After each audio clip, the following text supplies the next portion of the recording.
한동안 우리 시대의 직장이나 공동체에서 사명 선언문이 유행한 적이 있습니다. 소위 미션 스테이트먼트를 작성하는 것이 유행한 적이 있습니다. 그 사명 선언문을 통해서 우리는 무엇을 위해 살아야 하고 우리는 무엇을 위해 일해야 하는지 명확하게 한번 생각해보고 그것을 위해서 미션 스테이트먼트를 작성하곤 했던 것이죠. 우리가 이 땅에서 왜 살아야 하는지, 왜 존재해야 하는지, 하나님께서 우리를 왜 불러주셨는지 이걸 생각하는 것은요, 공동체뿐만 아니라 오늘 내 개인의 삶에도 매우 도움이 되고 중요한 것입니다. 또한 이것을 통해서 때로는 한 기업이 완전히 패러다임이 바뀌고 한 공동체가 바뀌고 한 개인의 삶이 바뀌기도 하는 것이죠. 여러분 얼마 전 작고한 유명한 삼성의 제2창업주라고 말할 수 있는 이건희 회장의 1993년 프랑크푸르트의 선언을 기억하시죠? 그 전까지 삼성은 그저 그런 기업이었습니다. 그런데 그가 이 1993년 프랑크푸르트 선언을 통해서 소위 많은 이들이 희화화하면서 이야기를 하지만 마누라 자식들은 다 바꾸라 이렇게 그가 얘기했던, 그러나 그 사실 그 속에는 마지막으로 기업이 살아남기 위해서, 아니 초인류 기업이 되지 않으면 이제는 존재할 수 없기 때문에 그는 이제는 기업이 단순히 물건을 사고 파는 그런 이익을 취하는 집단이 아니라 인류를 위해서 인류에 헌신하고 봉헌하는 그러한 기업의 길로 가지 않으면, 패러다임을 바꾸지 않으면 살아남을 수 없다는 것을 알았기에 그는 93년을 필두로 해서 삼성은 거듭나야 한다 그렇게 선언하기 시작했고, 그리고 실제로 각종 분야에 있어서 인재를 발굴하고 인사개혁을 개혁하고 제품을 새로 양에서 질로 변화시키면서 그는 오늘의 삼성을 만든 것이죠. 그의 사적인 생애 평가는 뒤로 하고, 분명히 그가 아니었으면 과연 삼성이 오늘의 글로벌 5위에 해당되는 그런 기업으로 변화될 수 있었을까?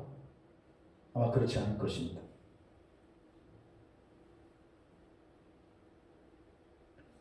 오늘 본문에도 보시면 기독교 역사상 선교의 패러다임이 바뀌는 대전환의 사건이 오늘 본문에 소개되어 있습니다. 스데반 집사님의 순교로 인해서 초대교회에 큰 환란의 바람이 불기 시작했습니다. 예수를 믿는다는 그 한 가지 때문에 초대교인들이 죽음의 직전을 맞이해서 여기로 저기로 흩어지기 시작합니다. 많은 분들이 여기저기로 흩어지기 시작하는데 그 중에 일부가 헬라 지역인 안디옥에까지 오게 된 것입니다. 근데 그들이 안디옥에 와서도 대부분의 사람들이 복음을 전하는데 유대인에게만 복음을 전했다는 것입니다. 그런데 오늘 그 중에 몇 사람이, 단지 몇 사람이 헬라인에게 복음을 전했다는 거예요. 여러분 당시 유대인의 사고는요, 히브리적 사고, 다시 말해서 선민적 사상을 가지고 있어요. 선민적 사상이 뭡니까?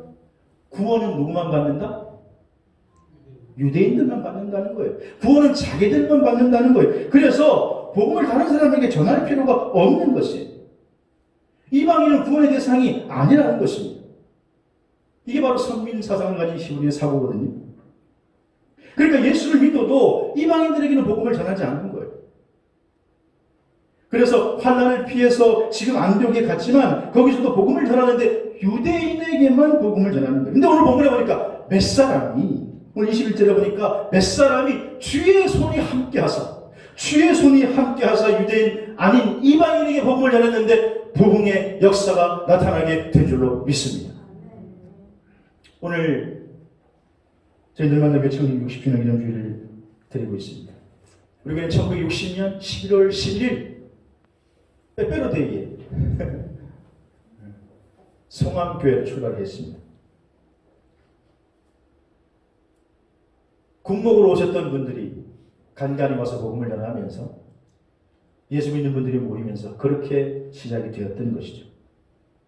지나간 역사를 쭉 돌이켜볼 때 많은 일들이 있었을 것입니다. 힘든 일도 있었을 것입니다. 눈물 흘려서 기도해야 할 일도 있었고 개척자들의 믿음과 선배들의 헌신과 수고와 희생이 있었을 것입니다. 그런데 그 위에 주의 손이 함께하사 오늘의 이 교회의 모습이 된 줄로 믿습니다. 앞으로 우리가 이 믿음의 바톤을 받아서 오늘 우리들이 열심으로 충성하고 봉사하고 헌신해서 그 이후에 주님의 손이 더하사 건강한 교회로 우뚝 서야 될 줄로 믿습니다. 그렇게 되기를 주의 이름으로 축복합니다. 그래서 오늘 교회 창립주일을 맞아서 오늘 중심으로 주의 손이 함께하는 건강한 교회. 여러분, 주의 손이 함께하는 건강한 교회는 어떤 교회냐? 오늘 첫 번째로 주의 손이 함께하는 건강한 교회는 전도하는 교회인 줄로 믿습니다. 오늘 보면 20절에 보니까 그 중에 구브로와 구레네 몇 사람이 안디옥에 이르러 헬라인에게도 말하여 예수를 전파했다는 거예요. 구브로, 키프로스라고 하는 섬이에요. 구레네, 여러분 구레네 하면 누가 떠오릅니까? 구레네, 시몬, 예수 십자가를 졌던 아프리카 북부에 있는 지역이에요. 거기에 출신의 몇 사람이 복음을 전하는 것입니다. 여러 명이 아니었습니다. 유대인의 핍박으로 지금 수리아의 수도인 안디옥에 온 몇 사람이 복음을 전하는데 대부분 유대인에게 복음을 전했지만 이 사람들은 헬라인에게 복음을 전했고 당시에는요 헬라인에게 복음을 전한다라고 하는 것은 가히 혁명적인 일이었습니다. 물론 이교도들에게 이방인들에게 복음을 전하는 건 처음 일은 아니죠. 빌립이 사마리아 지역에 가서 복음을 전한 일이 있었죠. 근데 여러분 사마리아 사람들은 엄밀하게 얘기하면 유대인이 피가 흐르는 사람들입니다. 또 베드로가 이방인 고넬료의 집에 복음을 전할 때 사실 고넬료는요 이미 스스로 하나님을 믿고 있었던 분입니다. 근데 당시 헬라인들은 하나님과는 전혀 상관이 없는 사람들이었습니다. 그런데 지금 구브로와 구레네 몇 사람을 통해서 복음이 전파되고 새로운 국면을 맞이하게 된 것입니다. 당시로서는 뛰어넘을 수 없는 벽을 뛰어넘는 것입니다. 오직 유대인만 구원의 대상이라고 하는 그 벽을 뛰어넘어 복음을 전하게 되었을 때에 안디옥 교회는요 세계 선교의 큰 전환점이 되는 세계 선교의 중심지가 된 줄로 믿습니다. 사랑하는 성도 여러분, 우리 교회도 안디옥 교회처럼 늘 복음을 전하는 벽을 뛰어넘어 복음을 전하는 늘 만난 교회가 되기를 주의 이름으로 축복합니다. 여러분 전도는 해서 좋고 안 해도 되고 그런 게 아닙니다. 우리 주님께서 유언전 명령하시길 마태복음 28장 18절의 10절 말씀을 보면 너희는 가서 모든 민족을 제자로 삼아. 선택한 사람들이 아니라 모든 민족이라고 얘기하고 있습니다. 히브리인만이 아닙니다. 내 가족만이 아닙니다. 내 친척만이 아닙니다. 모든 민족으로 제자를 삼아 복음을 전파해야 하는 것입니다. 그리고 거기에 주의 손이 함께하니까 초대교회가 놀라운 부흥의 역사가 일어나게 된 줄로 믿습니다. 사도행전 8장에 보면 빌립이 환난을 피해서 사마리아 성으로 도망갑니다. 초대교회의 성도들이 예루살렘 안에서 사는 것은 더 이상 불가능하기 때문에 뿔뿔이 흩어져서 여기저기 가게 될 때에 빌립이 사마리아 지역으로 갔습니다. 자기는 지금 환난을 피해서 도망을 한 것이기 때문에 거기에 숨어 있어야만 합니다. 왜? 당시에 예수 믿는다라는 사실 하나만으로 목숨을 내놓아야 하는 그런 시대였기 때문입니다. 그런데 숨어 지내야 할 빌립이 거기에서도 만나는 사람마다 예수는 그리스도십니다. 예수는 그리스도십니다. 이렇게 목숨 걸고 복음을 전할 때에 주의 손이 그를 붙들어 큰 역사가 나타나게 된 줄로 믿습니다. 여러분 지금 우리가 사는 시대는요. 예수 믿는 것 때문에 생명을 빼앗기고 예수 믿는 것 때문에 감옥에 가지 않아도 됩니다. 예수 믿는 것 때문에 누구한테 재산을 빼앗아 가지도 않습니다. 단지 우리가 코로나를 맞이하게 됐는데 그렇다고 무슨 언택 시대라고 비대면으로 예배를 드리는 것도 예배라고. 물론 그것도 예배긴 예배죠. 옛날에는 환난과 핍박이 있으니까 어쩔 수 없이 가정에 모이고 지금은 멀쩡하게 교회에 모일 수가 있는데 모여서 예배하고 흩어져서 전도해야 될 줄로 믿습니다. 먼저 모이는 것이 선제가 돼야죠. 모이지도 않으면서 무슨 가정에서 뭐 예배를 드리고 뭐 온라인으로 예배를 드리고 그럽니까?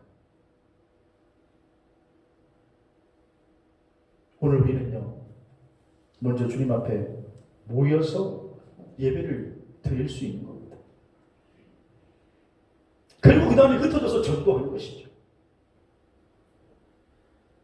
바로크 시대에 한 획을 그었던 유럽의 위대한 화가였던 렘브란트라고 하는, 여러분 기억하시죠? 돌아온 탕자, 마리아의 죽음, 가늠한 여인 등 수많은 명화를 남겼던 이 렘브란트가 하루 친구들과 잠시 휴식을 취하고 있었습니다. 근데 그 친구들이 자기도 그 친구지만 너무나 뛰어난 기술을 가지고 있으니까 렘브란트 화가에게 자네는 어떻게 그렇게 그림을 그릴 수 있나? 도대체 어떻게 그려야 그렇게 그릴 수 있단 말인가? 그렇게 물어봤다. 그랬더니 렘브란트가 조용히 대답하기를, 어떻게 그려야 하는지 묻기 전에 일단 붓을 들고 그리기 시작하게. 그렇게 대답했다는 거. 여러분, 무슨 일이든지 고민하고 망설이면 못하는 거예요. 어떻게 전도해야 하지? 어떻게 복음을 전해야 하지? 여러분, 전도는 방법을 찾는 게 아니라 내가 받은 복음의 빚을 갚는 게 전도인 줄로 믿습니다. 그러므로 복음은 전해져야 되는 것입니다. 오늘 본문에 보니까 그냥 주의 손이 함께한 안디옥 교회가 아닙니다. 안디옥 교회에 피신한 기독교인들이 유대인에게 복음을 전하는데 몇몇 사람들은 이방인에게까지 복음을 전하니까 그걸 보고 주님께서 그들과 함께해 주신 줄로 믿습니다. 일하지 않는데 복음시켜 준 것이 아니란 말입니다. 여러분, 우리가 기억해야 할 것은 교회 부흥은 내 노력이 아니, 그건 분명한 것은 주의 손이 함께해야 될 줄로 믿습니다. 주의 손이 붙들어줘야 되는 거예요. 여러분, 주의 손이 붙들어주면 내 자녀도 잘 될 줄로 믿습니다. 주의 손이 붙들어주면 내 사업도 잘 될 줄로 믿습니다. 문제는 주의 손이 붙들어주느냐 하는 것입니다. 어떤 교회인데 붙들어주느냐? 안디옥 교회처럼 목숨을 걸고 주의 복음을 전하는 교회, 그런 성도들을 오늘 하나님께서는 생생한 눈으로 보시고 그들과 함께 해주시는 줄로 믿으시기 바랍니다. 주의 손이 함께하는 건강한 교회, 두 번째는요, 부흥하는 교회. 오늘 보면 21절에 보니까 주의 손이 그들과 함께 하시며 수많은 사람들이 믿고 예수께 돌아왔더라. 그보다 분명히 몇 사람이 안디옥에서 복음을 전하니까, 주의 손이 함께하니까 수많은 사람들이요, 그래, 나도 예수 믿어봐야겠다. 나도 예수가 그리스도임을 한번 경험해봐야겠다. 그리고 예수께 돌아오더라는 것입니다. 여기저기서 돌아오더라. 오늘 이 돌아오더라고 하는 말의 원어의 의미는 사실 자발적으로 돌아오더라는 것입니다. 이런 역사가 사도행전 6장 7절에 보니까 하나님의 말씀이 점점 왕성하여져서 예루살렘에 있는 제자의 수가 더해지고, 사도행전 10장 31절에 보니까 유대와 갈릴리, 결국 사마리아 교회까지 수가 더 많아지게 되더라. 여러분, 그런데 우리가 교회라고 하면 사람들이 잘못 생각하는 게 많아요. 뭐냐면 교회들은 천사들이 모여 사는 줄 알아요. 이미 그냥 거듭나서 인격적으로 완성된 사람들이 모여 사는 게 교회인 줄 알아요. 근데 주님께서 뭐라고 말씀하셨습니까? 내가 의인을 부르러 온 것이 아니라 죄인을 불러 회개케 하러 왔다는 것이죠. 우리 주님께서는 죄인된 우리를 불러주신 줄로 믿습니다. 죄인된 우리가 주님 앞에 나와서 예수를 믿고 예수를 알고 예수를 점점 닮아가는 과정이 신앙생활인 줄로 믿습니다. 그 과정에 있는 게 교회예요. 여러분, 우리가 교회 모델 하면 흔히 모든 사람들이 초대교회를 쓰죠. 초대교회로 돌아가자, 초대교회를 회복하자, 초대교회로 가야 한다, 초대교회 원형을 살려야 한다. 근데 여러분, 초대교회, 그러면 초대교회가 문제가 없었느냐? 초대교회는 완벽한 교회였습니까? 사도행전 6장을 봐도 초대교회에도 헬라파와 히브리파가 서로 구제 문제로 다투게 돼요. 서로 싸우게 되는 거예요.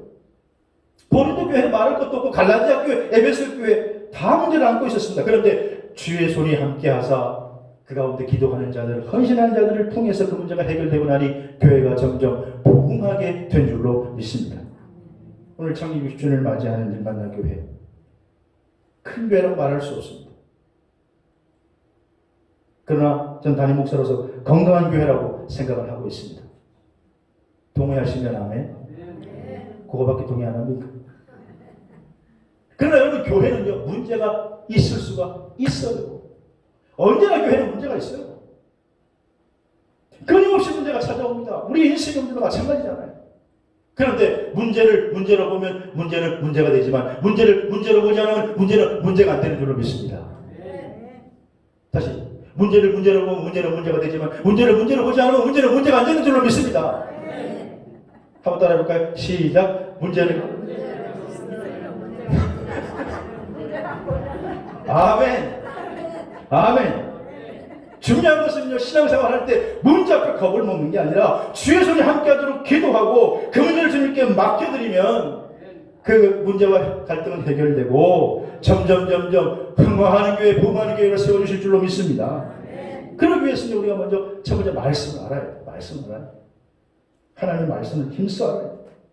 말씀을 전해. 그럴 때 말씀이 왕성하여질 때에 믿는 우리 수가 더하게 되는 것이. 그리고 기도에 힘써야 될 줄로 믿습니다.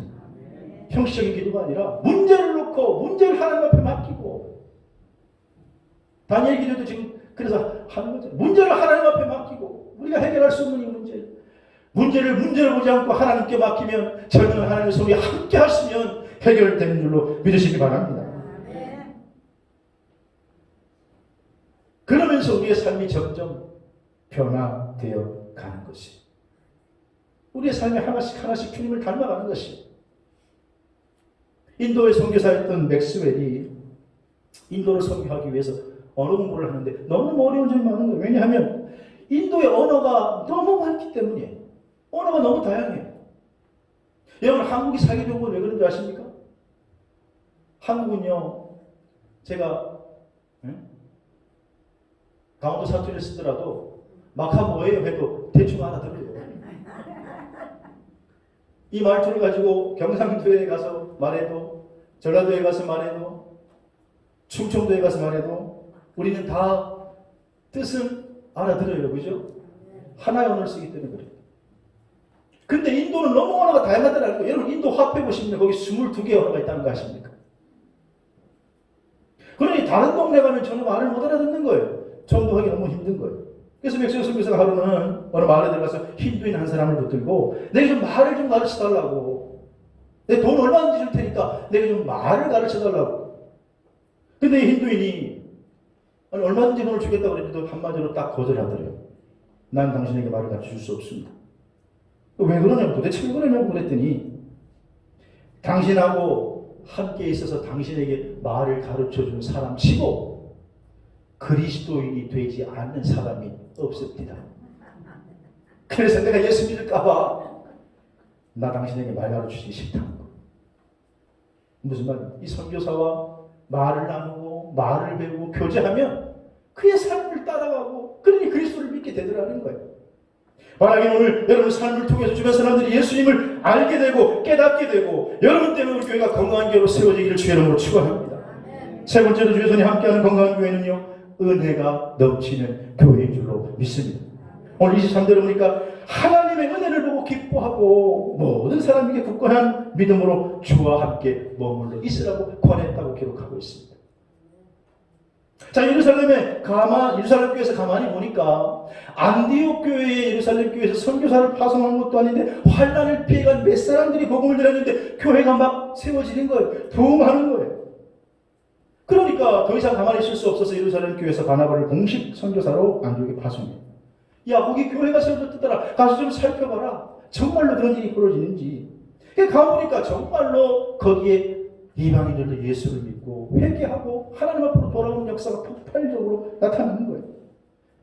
그걸 보고 이 바나바가 기뻐하지 않을 수가 없었죠. 그러면서 또 한 가지는 바나바가 그들에게 지금 오늘 권면하기를 23절에 굳건한 마음으로 주와 함께 머물러 있어야 된다. 그렇게 권고합니다. 왜 이렇게 권고했을까요? 여러분, 당시 신앙생활이라고 하는 것은요, 예수를 믿는다는 자체만으로 환난과 박해를 견뎌내야만 했기 때문입니다. 대부분 다 지금 환난을 피해서 안디옥에 간 사람들이지만 거기에서 그래서 그 사람들에 의해서 교회가 세워졌지만 안디옥도 여전히 로마 행정권 안에 있었기 때문에 거기에 환난의 바람이 불어올 것은, 예수 믿는다고 하면 환난의 바람이 불어올 것은 당연한데, 그러나 그럴수록 확고한 마음으로 예수에게 붙어 있어야 한다. 주님의 은혜를 지켜 나가야 한다. 이렇게 말씀하고 있는 거예요. 사랑하는 성도 여러분, 저와 여러분이 늘 주의 안에 머물러 있기를 주의 이름으로 축복합니다. 주의 안에 굳건히 서 있기를 주의 이름으로 축복합니다. 여러분, 은혜 안에 산다라고 하는 것은 뭐예요? 주님의 은혜 안에 산다는 것을 한마디로 얘기하면요, 예수 그리스도 안에 산다는 거예요. 바울은 고린도전서 15장 31절에 그래서 이렇게 말합니다. 형제들아, 내가 그리스도 예수 우리 주 안에서 가진 바 너희에게 대한 내 자랑을 두고 단언하노니 나는 날마다 죽노라. 바울이 날마다 죽을 수 있었던 건 예수 그리스도 안에 있었기 때문이라는 거예요. 바울이 고린도교회 편지를 하면서 그리스도 안에서, 우리 주 안에서 이렇게 고백하는 거예요. 은혜 안에 산다는 건요, 그리스도 안에 산다는 거예요. 바울은 그리스도 안에 있었기 때문에 날마다 죽을 수 있었던 거예요. 두 번째로 은혜 안에 있다는 말은 뭔 말이냐? 은혜로운 말과 행동을 자연스럽게 한다는 거예요. 여러분, 은혜 안에 있다는 것은요, 말과 행동이 나도 모르게 자연스럽게 은혜롭게 나온다는 거예요. 골로새 4장 6절을 보면 너희 말을 항상 은혜 가운데서 소금으로 맛을 낸과 같이 하라, 이렇게 말씀하고 있습니다. 사랑하는 여러분, 교회 부흥은요, 주의 손이 함께해야 되는 줄로 믿습니다. 그러나 우리 입장에서 생각해 보면 여러 가지 원인이 있겠지만 가장 중요한 것은요, 교회 부흥은요, 말에 있는 거예요. 말과 행동이 있는데 특별히 말에 있는 거예요. 우리 그리스도인들은 말을 잘해야 돼요. 생명의 언어를 써야 돼요. 소망의 언어를 써야 돼요. 남을 세워주는 말을 해야 돼요. 긍정적인 말을 해야 돼요. 말이 놀라운 능력을 가지고 있습니다. 여러분, 제가 그 유명한 조영기 목사님의 간증을 이렇게 듣다 보면 너무너무 재미있어서 거기에 보면 그분이 초창기 목회 불광동에서 천막 치고 목회할 때 이초희 권사님이라는 분이 나와요. 들어보셨어요? 이초희 권사님? 그 유명한 이초희 권사님 몰라요? 함경북도에 사는 사람인데 피난 내려와가지고 이제 서울에 정착해가지고 불광동에 사는데 하루는 이 조영기 목사님이 전도를 해야 되는데 자기도 가난하니까 불광동에 가마니로 바닥을 깔고, 그때는 다 그랬죠. 뭐 흙으로 담을 세워가지고 거기다 사과박스 놓고 그게 강대상이고, 교회는 천막치에 천막. 근데 자기는 천막 치는 실력도 없어가지고 천막이 똑바로 세워지지 않고 이렇게 세워져요. 이렇게 거기다가 새끼줄로 십자가를 묶어가지고 교회를 세웠는데, 나가 전도를 하는데, 전도를 해야 되겠는데, 그 불광동에 순전히 가난한 사람, 병 걸린 사람, 피난 내려와서 갈 데 없는 사람, 또 저기 우리 대부분 저 남쪽 지방에 있던 분들이 다 가난한 분들이 올라와가지고 거기 살았대요. 그때. 그 가서 이제 전도를 하는데 이렇게 가마를 열고 집에 가가지고 계시오. 그러니까 그분이 나오더래요. 이초희 권사님이라는 분이. 그러니까 함경북도 분이니까 사투리에서 니기요? 복음을 전하러 왔다고. 오늘 예수님을 내가 좀 전하러 왔다고. 예수 믿고 천국 가주시오. 그러니까 피 묻더니만 예수 아닙니다. 그러더래요. 예수 애들 다 사기꾼들이야. 하나님이 있다면 왜 이 세상이 이렇게 불공평해? 나는 하루 세끼 따뜻한 밥 구경해 본 적이 언젠지 모르겠다고. 그 조그만 몇 평도 안 되는 집에 10명이 사는데 남편 자기 남자 자식만 8명이 사는데, 근데 남편은 알코올 중독자. 와가지고 날마다 그냥 술 퍼먹고, 이 아들들은 나가서 구두 닦기 하고 뭐 남의 일 하다가 오는데 남의 거 포켓 훔치기도 하고 그래가지고 다 가지고 오면 그 돈으로 이 아버지가 또 술을 먹는 거예요. 알코올 중독자. 그러니 예수님들은 사기꾼들이라고, 하나님 살아계신 세상이 이렇게 불공평하네 그러니까 할 말이 없더래요. 그래가지고 그대로 물러나면 안 되겠길래, 지가 물리면 안 되겠길래 예수 안 믿으면 지옥 간다 그러니까 이초희 권사님, 당시에는 이초희 이 성도가 피부들이만 지옥? 내 날마다 사는 게 생지옥이야. 그랬더니 생지옥. 날마다 생지옥. 그냥 맨날 그 알코올 중독자한테 두도 맞고, 아이들은 공부 못 시키고, 그 좁은 평소에서 10명이 바글바글 대고 사는데 거지보다 더 못한 삶을 사는 거. 이불은 하나를 가지고 덮고 사는데 자기 목사님이 교정희 목사님이 얘기하면 이불을 별명을 붙여주기를 백두산 한라산. 속이 뭉쳐가지고 하나는 여기가 있고 하나는 여기가 있고 그런 삶을 가니까 전도하니까 전도가 안 되대. 그래서 나중에 이분이 돌아와서 전도를 하려고 하다 오히려 전도를 받고 왔대. 당신 예수쟁이들 전도하려고 하지 말고 하나님이 있으면 좀 세상 좀 바꿔보라고 그러라. 이게 뭐냐고. 돌아와가지고 강단에서 기도하는데 야 이게 정말 내가 이렇게 해서는 안 되겠다 싶어가지고 성경을 다시 읽기 시작하면서 그분이 거기에서 그 삼중 축복이 나온 거예요. 예수님이 보니까 와서 성경을 읽어보니까 예수님은 천국에 대해서만 얘기한 게 아니라 천국을 실제로 나누어주고 계시더라는 거예요. 가난한 자는 부하게 하고 병든 자 고쳐주고 죽은 자 살려내고 귀신을 쫓아내고 천국에 대해서 우리는 얘기만 하는데 예수님은 실제로 천국에 대해서 나누어줬는데 나는 뭐 하고 그래 천국을 나누어줘야 되겠다. 예수님 만나면 팔자가 바뀔 수가 있다. 예수님 만나면 삼중 축복 받을 수가 있다. 그래가지고 다시 이제 결심하고 다시 갔대요. 그분에게. 그래서 예수 믿으라. 그러니까 또 왔냐고. 예수 안 믿어. 근데 예수 믿으면 팔자를 고칠 수가 있다. 예수 믿으면 인생이 바뀐다. 그렇게 얘기했더니 이분이 진짜 팔자가 바뀌어? 예수 믿으면 진짜 팔자가 바뀌는 게 맞는 거야? 그러더니만 따라오더래요. 나중에 이제 목사님 그러면 예수 어디서 만날 수 있냐 그래서 날 따라오라고. 따라갔죠. 그래서 논두렁을 지나가지고 목사님이 친천막교회까지 갔대요. 그래가지고 이철 권사님이 딱 갔는데 예수 있어? 만나보게 있어? 그러니까 목사님이 따라오라고. 이 안에 있다고. 그래서 이분이 이렇게 와가지고 그 교회도 가만히로 이렇게 입구를 만들었는데 가만히를 이렇게 펼치더니만 갑자기 이분이 배를 막 잡고 깔깔깔깔깔 대고 못해. 왜 그러냐니까 지 팔자나 내 팔자나. 거기서 오니까 뭐 가만히 깔아놓고 가난하게 사각박스 갖다 놓고 거기에 예수가 있다고 팔자를 바꾸고 싶다 그러니까. 그런데 문제는 예수가 당신을 고쳐준다. 예수의 당신 인생을 고쳐준다. 당신 자식들을 공부시켜줄 수 있다. 당신 팔자를 고쳐줄 수 있다. 그러니까 소망의 말을 하니까요. 이분이 아무것도 보지 못했지만 그 다음부터 교회를 나오기 시작했대. 소망의 말을 하니까. 예수 만나면 인생이 바뀔 수가 있다. 변화될 수 있다. 정말로. 그 다음부터 교회를 꼬박꼬박 나오기 시작하고 그 남편도 나오는데 남편은 맨날 술이 채가지고요. 교회 와가지고 술 냄새 팍 풍기면서 그러더니 니들이 내 술 끊기 위해서 기도한다며. 내가 그날부터 술 맛이 너무너무 꿀맛이야. 이러면서 와가지고. 그런데도 교회 왔더래. 계속 와가지고 근데 3개월 만에 술을 끊고 그 이철 권사님도 나중에 그 함경북도에서 함경북도 피난민들이 이분이 10년 동안 알코올 중독인데 이 남편분이 술을 끊었다는 소리를 듣고 취업을 시켜주고 그리고 직장을 다니게 해줬대요.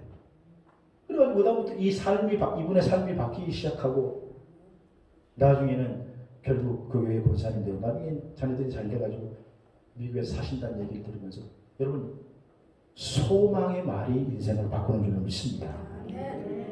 소망의 말을 해야 되는 거예요. 사랑 여러분 은혜 안에서 사시고 은혜로운 말을 하시고 여러분 말 때문에 교회가 은혜롭게 되고 우리 교회가 주의 손에 함께하는 교회가 되길 주의 이름으로 축복합니다. 올여름은요 어떻게 지나가는지도 모르지만 그래도 올여름이 더웠어요. 근데 여러분 제가 얼마 전부터 여름 길을 이렇게 걷다 보면 발견하게 되는 게 있어요. 우리 강릉도 해놓더라고요. 보니까 건너물 건너기 전에 저거 보셨죠? 그늘 쉼터. 네? 그늘 쉼터. 언제부터 지자체가 저렇게 그늘 쉼터라고 난 저거 보고 야 진짜 우리나라가 많이 발전했다. 저런 그늘 쉼터를 너무너무 떼약빛이 내리치는데 서 있으면 힘든데 근데 저게 어느 지자체에서 도대체 시작했나 신기한 일을 알아봤더니 부산에서 시작했더라고요. 부산시에서부터 먼저 시작해가지고 저게 많은 시민들이 반응을 보이니까 전체가 우리 강릉도 여름에 되면 곳곳에 설치되잖아요.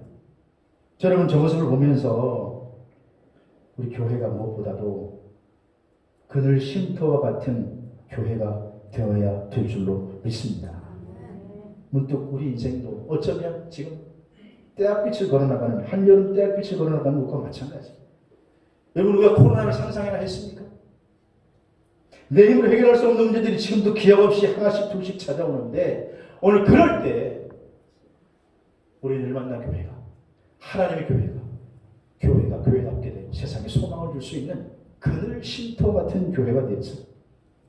누구나 와서, 저거는 누구 것도 아니에요. 그죠? 그렇지만 누구나 와 쉴 수 있어요.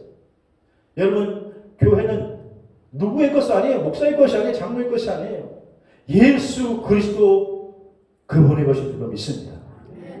누구든지 와서 편하게 쉴 수 있고, 누구든지 쉼과 안식을 누릴 수 있고, 누구든지 인생이 변화될 수 있는 것. 너희들 만난 교회가 그런 교회가 되기를 주의 이름으로 축복합니다.